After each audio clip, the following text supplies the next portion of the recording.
मैं प्राजक्ता यादव। आज हम 9वीं कक्षा लोक भारती हिंदी पाठ्यपुस्तक में संकलित किताबें इस कविता का भावार्थ का अध्ययन करेंगे। किताबें यह कविता गुलजार जी द्वारा लिखी हुई है। गुलजार जी का संक्षेप में परिचय पहले हम जान लेते हैं। यहाँ पर गुलजार जी की फ़ोटो भी आपके सामने प्रस्तुत की है। गुलजार जी का जन्म 18 अगस्त 1936 में दीना, झेलम ज़िला, पंजाब में स्वतंत्रता पूर्व समय यह भारत में हुआ करता था, जो कि अब पाकिस्तान में है। गुलजार जी का मूल नाम संपूर्ण सिंह कालरा है। आप एक कवि, पटकथा, लेखक, फिल्म निर्देशक, नाटककार होने के साथ साथ हिंदी फिल्मों के प्रसिद्ध गीतकार भी रह चुके हैं। इसके अलावा और भी जानकारी हम इस प्रकार से लेते हैं। संपूर्ण सिंह कालरा उर्फ गुलजार भारतीय गीतकार, कवि, पटकथा लेखक, फिल्म निर्देशक तथा नाटककार हैं। गुलजार को हिंदी सिनेमा के लिए कई प्रसिद्ध अवार्ड्स से भी नवाजा जा चुका है। उन्हें 2004 में भारत के सर्वोच्च सम्मान पद्म भूषण से नवाजा जा चुका है। इसके अलावा इन्हें 2009 में डैनी बॉयल निर्देशित फिल्म स्लमडॉग मिलियनेयर के लिए जो जय हो यह गीत लिखा था, इस गीत के लिए सर्वश्रेष्ठ गीत का ऑस्कर पुरस्कार भी आपको मिल चुका है। इसी गीत के लिए आपको ग्रैमी पुरस्कार से भी सम्मानित किया जा चुका है। इस प्रकार से यह बहुत ही जाने माने और प्रतिभाशाली गीतकार और एक साहित्यकार के रूप में इस भारत के साहित्यकार है तथा गीतकार भी हम इन्हें कह सकते हैं। आपके द्वारा लिखी हुई प्रमुख कृतियाँ इस प्रकार से है। चौरस रात, ये लघु कथा संग्रह आपने लिखा है। इसके साथ साथ रावी पार, यह कथा संग्रह आपने लिखा है। रात, चांद और मैं, एक बूंद चांद, रात पश्मीने की, यह कविता संग्रह आपने लिखे हैं। खराशे नामक कविता और कहानी का कोलाज भी आपने लिखा है। पद्य संबंधी जानकारी, ये जो किताबें कविता जिसका हम अध्ययन करेंगे, यह नई कविता है। तो ये नई कविता साहित्य का एक प्रकार है। आधुनिक संवेदना के साथ परिवेश के संपूर्ण वैविध्य को नए शिल्प में अभिव्यक्त करने वाली काव्यधारा है। प्रस्तुत कविता में कवि गुलजार जी ने पुस्तकें पढ़ने का सुख, कंप्यूटर के कारण पुस्तकों के प्रति अरुचि, पुस्तकों और मनुष्यों के बीच बढ़ती दूरी और उससे उत्पन्न दर्द को बड़े ही मार्मिक ढंग से प्रस्तुत किया है। यानी कि कवि ने यहाँ पर हमें बताया है कि कंप्यूटर के आ जाने से पहले जो किताबों से जातीय राब्ता था, यानी जातीय रिश्ता था, वो अब ख़त्म हो गया है या फिर थोड़ा कम हो गया है। और इसकी वजह से कवि ने यहाँ पर कहा है कि किताबें हमसे रूठ गई है, वो हमसे बात नहीं करना चाहती, क्योंकि बहुत दिनों से हम उनसे मिले नहीं हैं। हमारा लगाव कम हो गया है इन किताबों की ओर, और इस वजह से किताबें हमसे बहुत नाराज़ हैं। अब 5-6 महीनों की छुट्टी चल रही है, तो मुझे नहीं लगता कि आप में से बहुत सारे छात्रों ने किताबें पढ़ी भी होगी, लेकिन कुछ छात्र ऐसे भी होंगे कि जिन्होंने किसी भी अभ्यास के व्यतिरिक्त जो किताबें हैं अभ्यासेतर, उनको पढ़ा भी होगा। तो हमें जब हमें समय मिलता है तब किताबें पढ़नी चाहिए।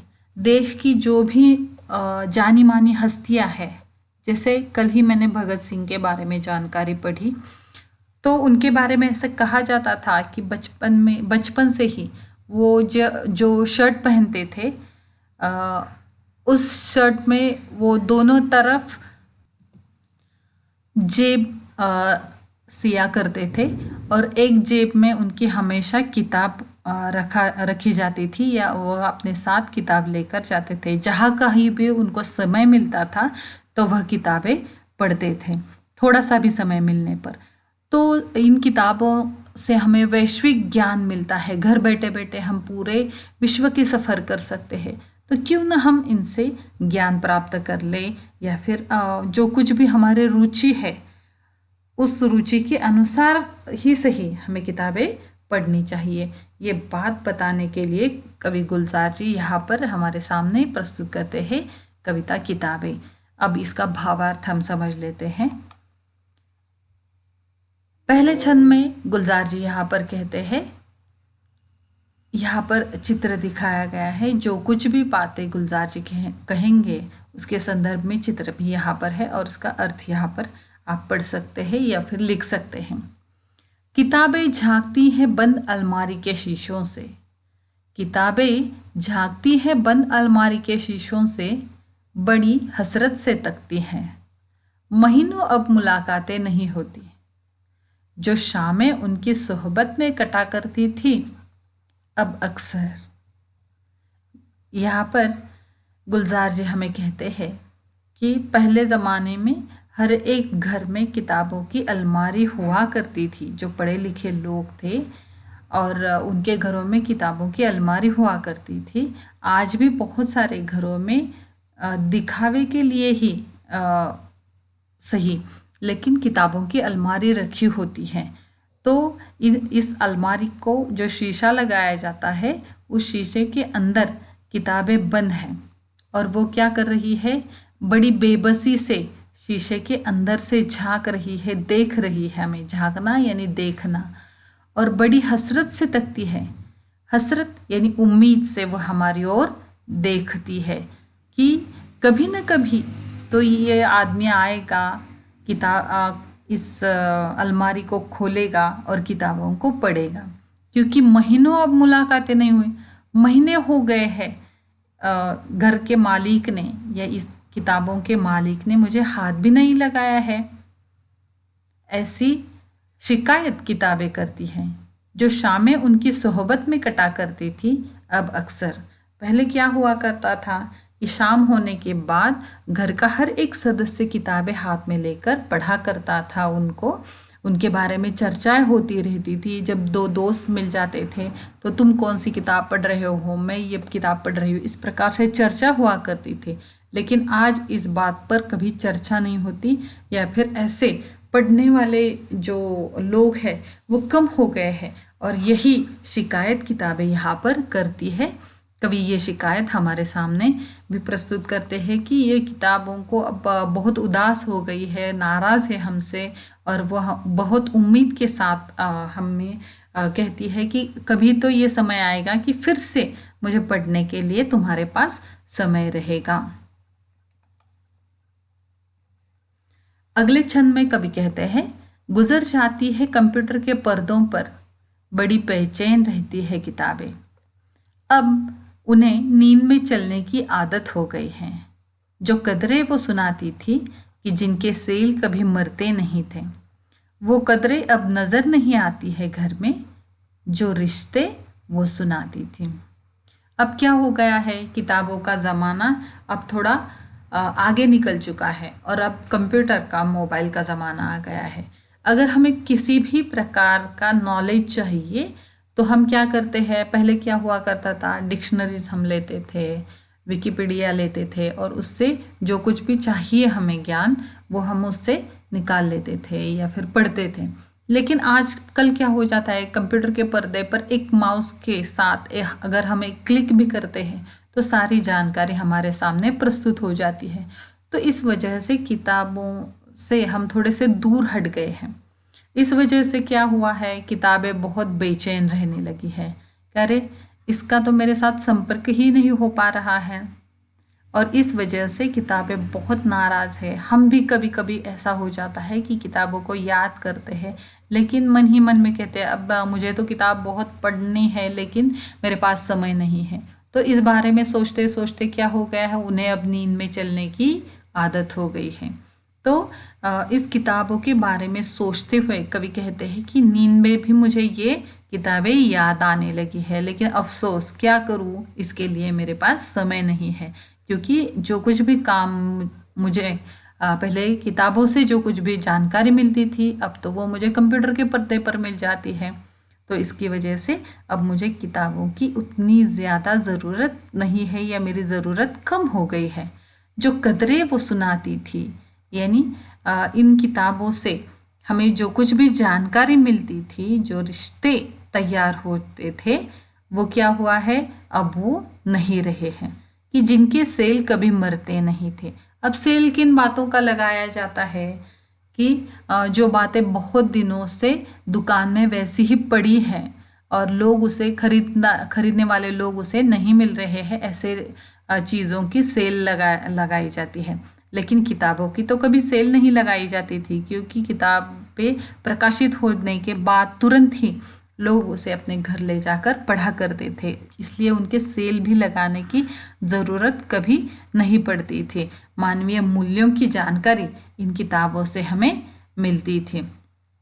लेकिन क्या हो गया है, अब ये किताबें पढ़ने वाले वाचक जो है वो कम हो गए हैं, और इस वजह से कवि कहते हैं कि वो कदरें अब नज़र आती नहीं घर में, यानी वो मानवीय कदरें यानी मानवीय मूल्यों की जानकारी जो किताबें हमें देती थी, अब उनकी ज़रूरत नहीं है, या घरों में इसकी चर्चा भी नहीं होती है।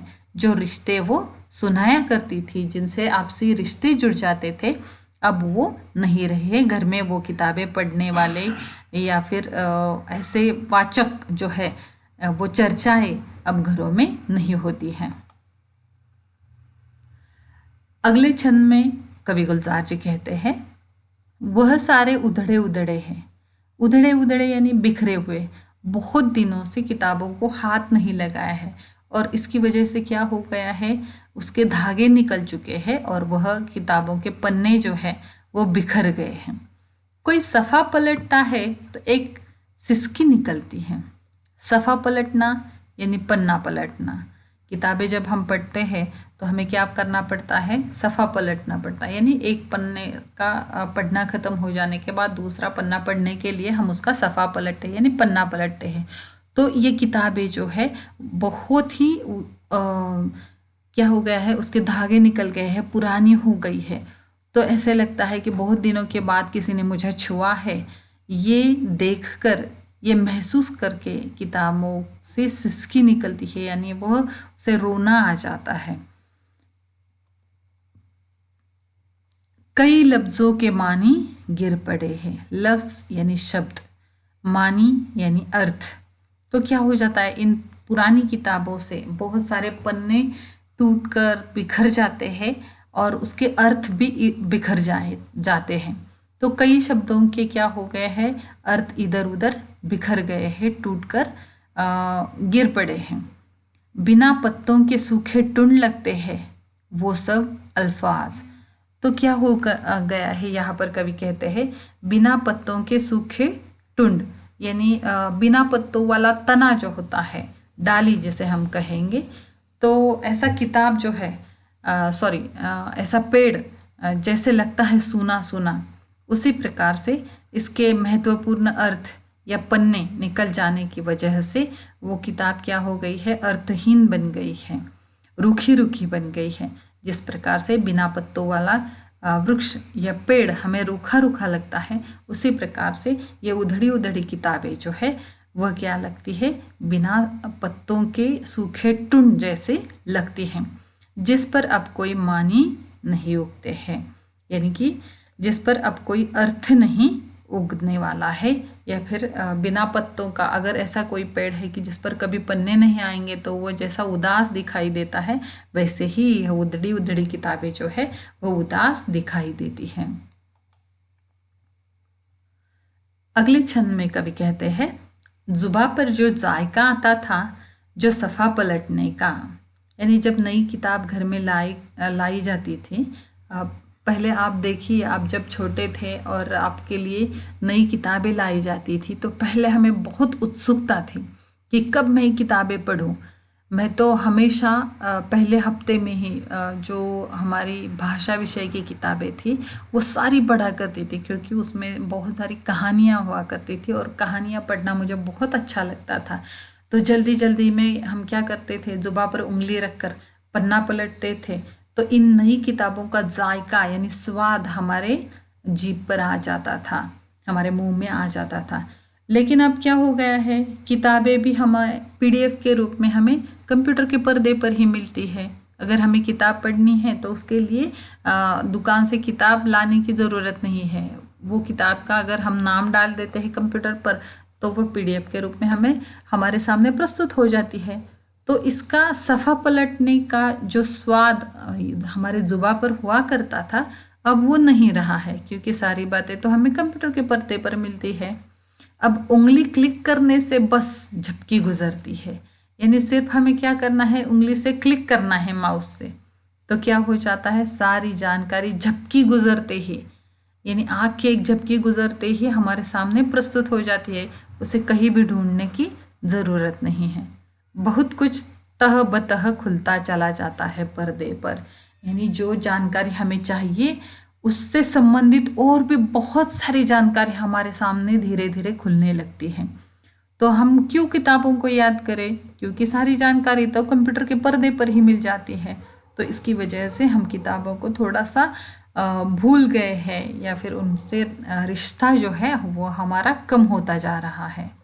किताबों से जो जाती राब्ता था कट गया है, यानी किताबों से हमें क्या हुआ करता था, एक हमारा निजी रिश्ता हुआ करता था, लेकिन वो निजी रिश्ता अब हमारा ख़त्म होते जा रहा है।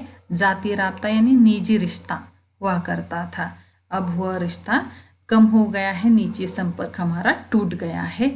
ये शिकायत, ये परेशानी, ये नाराज़ी किताबें हमारे साथ शेयर करती है, यहाँ पर व्यक्त करती हैं। अब किताबें पढ़ने के बहुत सारे तरीके हैं, यहाँ पर आप देख सकते हैं चित्र में। कभी सीने पे रखे लेट जाते थे, यानी कभी कभी हम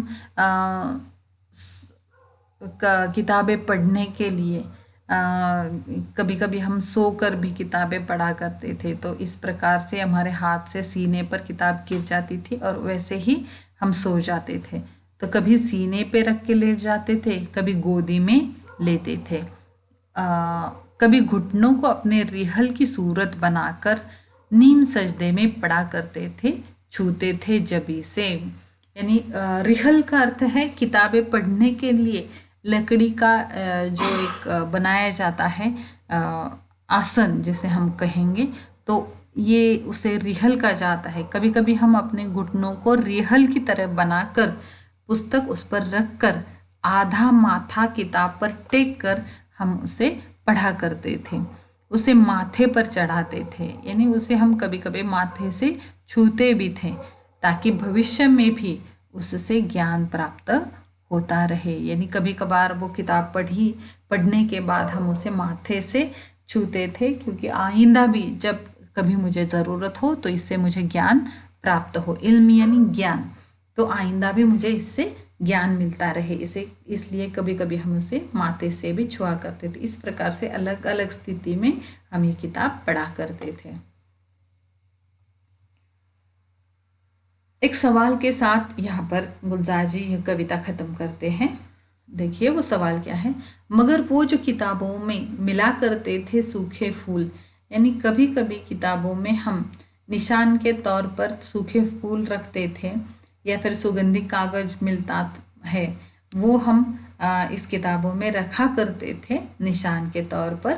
लेकिन अब क्या हुआ है, हम किताबें भी नहीं पढ़ते हैं, निशान भी नहीं रखते हैं, तो न ही फूल आएंगे या फिर न ही महके हुए रुक्के, यानी महकता खुशबूदार, रुक्का यानी कागज, तो ये कागज भी नहीं रहता, ये फूल भी नहीं रहते हैं और हम किताबें भी नहीं पढ़ते हैं। मगर वो जो किताबों में मिला करते थे सूखे फूल और महके हुए रुक्के, किताबें गिरने उठाने के बहाने रिश्ते बनते थे। यहाँ पर एक मज़ेदार बात बताई है कवि ने कि पहले ऐसा हुआ करता था, लाइब्रेरी में हम जाते थे, स्कूल के, कॉलेज के या फिर सार्वजनिक ग्रंथालयों में जब जाते थे तो कभी कभार ऐसा हो जाता था कि किताबें गिरने, कोई उसे उठाकर हमारे हाथ में दे देता था, तो कई नए रिश्ते भी इसकी वजह से बन जाते थे, नए लोगों से हमारी पहचान हो जाती थी। उनका क्या होगा, वो शायद अब नहीं होंगे। जो कि हम ग्रंथालयों में नहीं जाते हैं, किताबें नहीं लेते हैं, तो किताबें गिरती भी नहीं है, कोई उठाने वाला भी नहीं है, और वो जो रिश्ता करता था वो भी अब नहीं होगा। अब उन रिश्तों का क्या होगा, ये सवाल कवि यहाँ पर हमें पूछते हैं। किताबों के गिरने और उठाने के बहाने कुछ लोगों के जिंदगी भर के भी संबंध जुड़ते थे, यानी जो अच्छे वाचक थे, जिनकी रुचियाँ मिलती थे, ऐसे बहुत सारे लोग जो मिला करते थे, शायद वो जिंदगी भर के साथी भी बन जाया करते थे। कवि यहाँ पर कहते हैं कि जब किताबों का कोई उपयोग ही नहीं रहा तो ऐसे संबंध कैसे बन पाएंगे। इस प्रकार से कवि गुलजार जी ने यहाँ पर किताबों के माध्यम से यहाँ किताबों की नाराज़ी हम तक पहुँचाने का प्रयास किया है, और हमें ज़रूर जब भी हमारे पास खाली समय है तो हमें ज़रूर किताबें पढ़नी चाहिए। आप अपनी रुचि के अनुसार किताबें पढ़ सकते हैं, छोटी पढ़िए, आत्मचरित्र पढ़िए, जीवनियाँ पढ़िए, कहानी संग्रह, उपन्यास, कविता संग्रह, जो कुछ भी जिस विषय में आपकी रुचि है वो पढ़िए, लेकिन हमें पढ़ना चाहिए। शब्द संसार के अंतर्गत हम इसके शब्दार्थ देखते हैं। हसरत यानी कामना या उम्मीद, इच्छा। सोहबत यानी संगत। कदरे यानी मूल्य। जायका यानी स्वाद। सफ़ा यानी पन्ना पलटना। अल्फाज इस शब्द का अर्थ है शब्द। राब्ता यानी संपर्क। जबी यानी माथा। इल्म का अर्थ है ज्ञान। रुक्के यानी चिट्ठी या संदेश पत्र। रिहल जैसे ठावनी भी कहा जाता है, जिस पर धर्म ग्रंथ रखकर पढ़ा जाता है। गुलजार जी के दो शेर यहाँ पर देखेंगे हम। न जाने जिंदगी का ये कैसा दौर है, इंसान खामोश है और ऑनलाइन कितना शोर है। सच है ना, इंसान बहुत खामोश हो गया है, अकेला हो गया है, लेकिन ऑनलाइन फेसबुक पे, ट्विटर पे, इंस्टाग्राम पे उसके बहुत सारे फ्रेंड्स हैं, लेकिन अंदर से वो बहुत खामोश हैं। अगले शेर में कवि गुलजार कहते हैं, याद रखना सपने तुम्हारे हैं तो पूरा भी तुम ही करोगे, न ही हालात तुम्हारे हिसाब से होंगे और न लोग। यानी हमारे सपने पूरे करने के लिए उसे मेहनत भी हमें ही करनी होगी, क्योंकि हमेशा ऐसा होता है कि हालात कभी हमारे हिसाब से नहीं चलती है, लोग भी हमारे हिसाब से नहीं मिलते हैं।